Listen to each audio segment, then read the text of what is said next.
Mauritius தீவில் ஆபத்து அதிகம் இல்லாத தனிமையான சூழ்நிலையில் வாழ்ந்த டோடோ பறவைகள் பறக்க வேண்டிய அவசியம் இல்லாமல் போச்சு.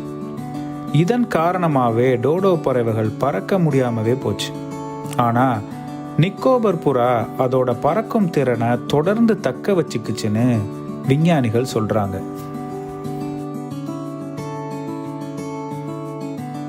இந்த பறவைகள் அடர்ந்த வெப்பமண்டல காடுகளையே விரும்புது. குறிப்பாக மக்கள் வசிக்காத தொலைதூர தீவுகள்லையே இவை நிம்மதியாக கூடு கட்டுது. தீவை நம்பியே இதோட வாழ்வு முறை இருக்கிறதால வாழ்விட அழிப்பு இவற்றுக்கு பெரிய சவாலாகவே இருக்கு.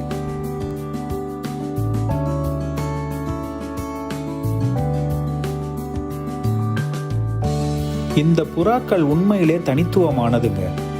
சாதாரண புறாக்களை விட நிக்கோபர் புறாக்கள் உருவத்தில் கொஞ்சம் பெருசு, வலுவான கால்கள் மற்றும் தரையில் நடக்கவே விரும்பும். அதோட இந்த புறாக்கள் சிறப்பாக பறக்கவும் செய்யும். கடல்ல நீண்ட தூரம் பறக்கக்கூடிய ஆற்றல் கொண்டதுங்க.